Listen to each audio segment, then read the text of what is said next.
warahmatullahi wabarakatuh. Perkenalkan, nama saya Maria Putria dari kelompok 2.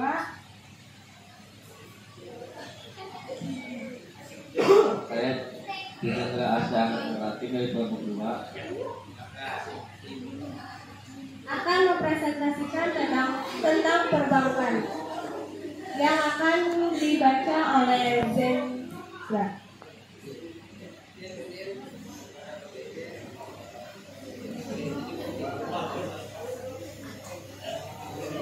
Pengertian dari bank adalah sebuah lembaga keuangan intermediasi yang umumnya didirikan dengan kewenangan untuk menerima simpanan uang, menyampaikan uang, dan menerbitkan surat sanggup bayar. Kata bank berasal dari bahasa Italia banca yang artinya tempat penukaran uang. Perbankan adalah segala sesuatu yang memiliki peran dan berkaitan dengan bank, mencakup kelembagaan, kegiatan usaha, serta cara dan proses dalam melaksanakan kegiatan usahanya secara konvensional dan syariah. Dan seperti yang sudah dijelaskan oleh Zendra tadi, bank adalah lembaga keuangan intermediasi yang umumnya didirikan dengan kewenangan untuk menerima simpanan uang, peminjaman uang, dan penerbitan surat sanggup bayar. Maksud penerbitan surat sanggup bayar ini seperti kita meminjam uang di bank, maka ada surat sanggup bayar yang disediakan oleh pihak bank untuk diberikan kepada nasabahnya. Karena itu adalah sebagai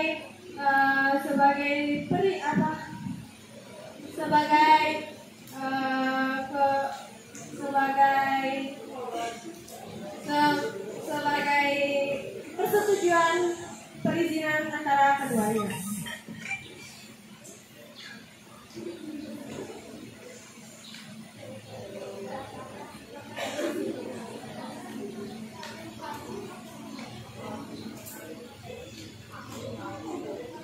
Tujuan bank adalah untuk menunjang pelaksanaan nasional dalam rangka meningkatkan pemerataan pertumbuhan ekonomi dan stabilitas nasional ke arah peningkatan kesejahteraan hidup rakyat.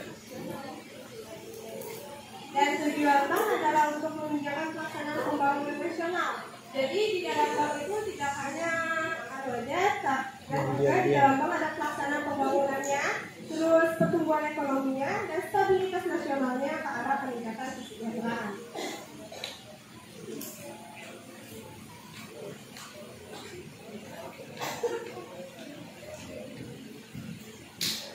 Fungsi bank itu ada 3. Yang pertama agent of trust, yaitu kegiatan dan usaha bank berdasarkan kepercayaan. Yang kedua agent of development, yaitu usaha dan kegiatan bank memobilitas dana untuk pembangunan ekonomi. Yang ketiga agent of service, yaitu kegiatan dan usaha bank memberikan penawaran jasa bank kepada masyarakat. Jadi yang pertama agent of trust, yaitu kegiatan usaha untuk berdasarkan kepercayaan. Nah, jadi bank ini memiliki tujuan untuk supaya masyarakat memiliki kepercayaannya kepada bank untuk menabungkan uangnya di bank. Kedua, agent of development, yaitu usaha dan kegiatan bank memobilisasikan dana untuk pembangunan ekonomi. Jadi dana yang ada yang nasabah tabungkan ke bank akan dimobilisasikan dananya untuk pembangunan ekonomi itu. Agen of service, yaitu kegiatan usaha bank memberikan penawaran jasa perbankan kepada masyarakat. Jadi fungsi bank juga menawarkan apa yang ada di bank untuk masyarakat.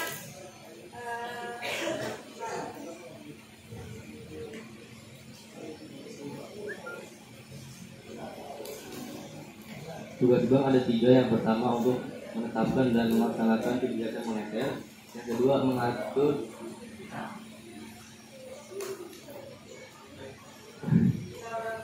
dan menjaga kelancaran sistem pembayaran yang mencakup sekumpulan kesepakatan, aturan, standar, dan proses yang digunakan dalam mengatur peredaran uang.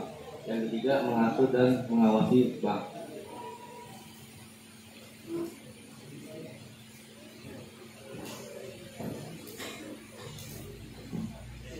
Nah, yang sudah dijelaskan oleh Zendra tadi itu adalah 3 tugas yang ada di perbankan. Selanjutnya adalah prinsipnya.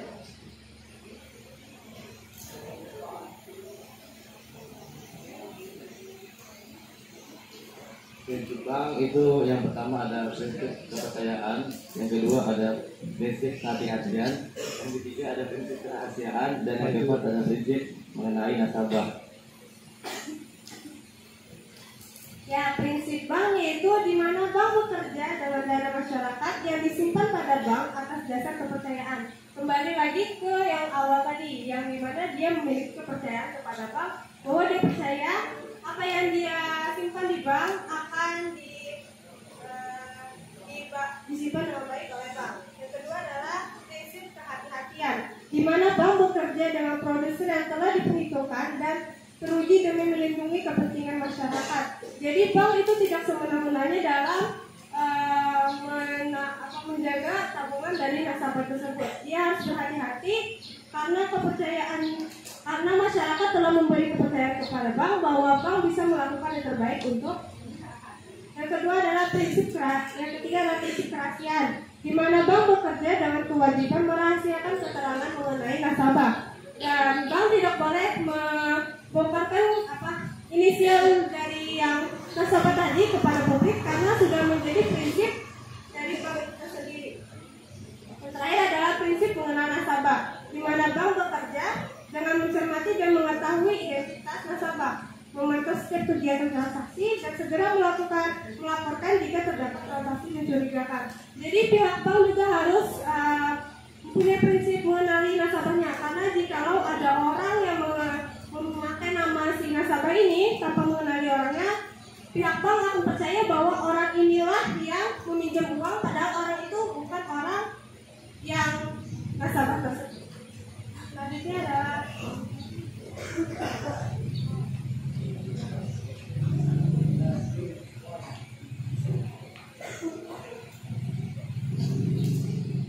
wewenang bank yakni sebagai berikut: menetapkan atau menjelaskan kebijakan no-manager, mengutarakan dan menjaga kelancaran sistem pembayaran, mengatur dan mengawasi perbankan, kewenang memberikan izin, right to license, kewenangan untuk menetapkan kebijakan, right to regulate, kewenangan untuk mengawasi, right to control. Jadi maksud dari kebijakan no-manager yaitu sebuah kebijakan yang dikeluarkan oleh Bank Sentral dalam bentuk pengaturan persediaan uang untuk mencapai tujuan tertentu.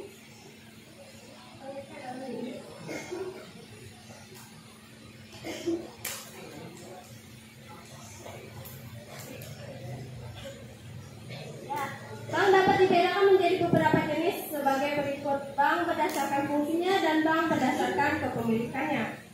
Bank berdasarkan fungsinya terbagi menjadi 3: bank sentral, bank umum, dan bank perkreditan rakyat. Bank sentral yaitu adalah lembaga negara yang memiliki kewenangan untuk mengeluarkan alat pembayaran yang sah dari suatu negara. Jadi bank sentral inilah yang mengeluarkan alat pembayaran, contohnya seperti uang, untuk suatu negara. Terus bank umum yaitu bank yang melaksanakan kegiatan usaha secara konvensional dan syariah yang memberikan jasa atau pembayarannya. Contoh aja kayak di BMT. Di BMT itu ada jasanya. Jasanya yaitu Ibu Wahda, Kabiti, dan Kaburhan untuk menyalurkan uang dan diberikan kepada kita yang meminta uang di BMT itu. Terus Bank BPR. Bank BPR ini kebalikan dari bank umum tadi, karena di bank itu tidak ada jasa yang menyalurkan uang untuk nasabahnya. Dan yang kedua, bank berdasarkan kepemilikannya. Bank badan usaha milik negara atau bank BUM, bank pemerintahan daerah BPN, bank swasta nasional, dan bank asing.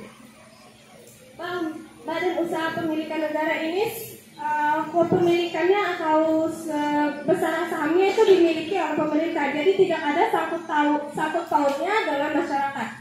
Yang kedua, bank pemerintah daerah, dan bank ini juga hanya dimiliki oleh pemerintahan daerah, contohnya kayak Bank Kaltim, Bank Jatim, Bank Kalsel, dan yang lainnya.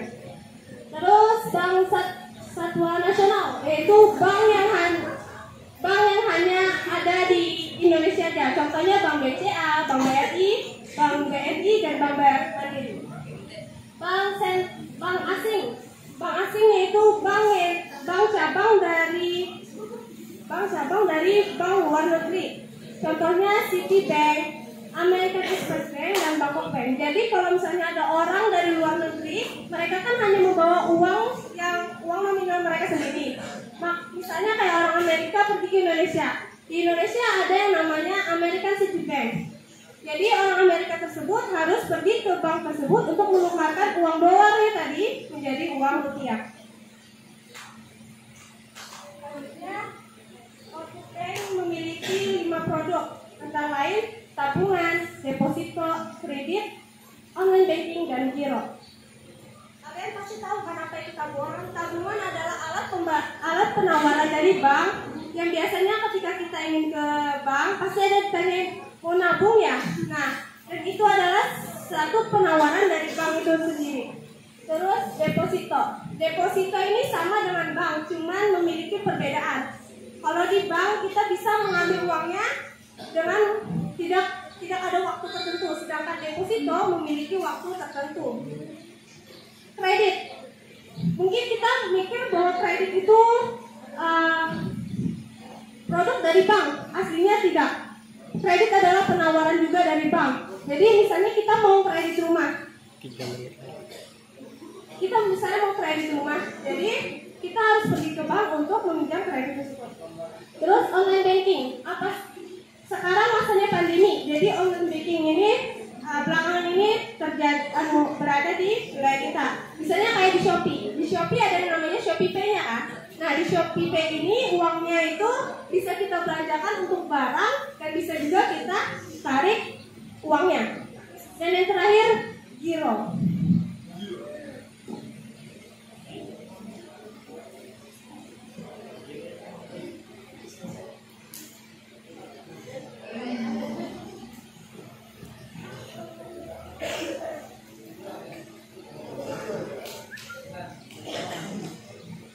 Bagi seseorang, mungkin giro merupakan salah satu produk perbankan yang asing untuk digunakan. Pasalnya, kehadiran giro lebih sering digunakan sebagai produk perbankan tabungan oleh badan usaha.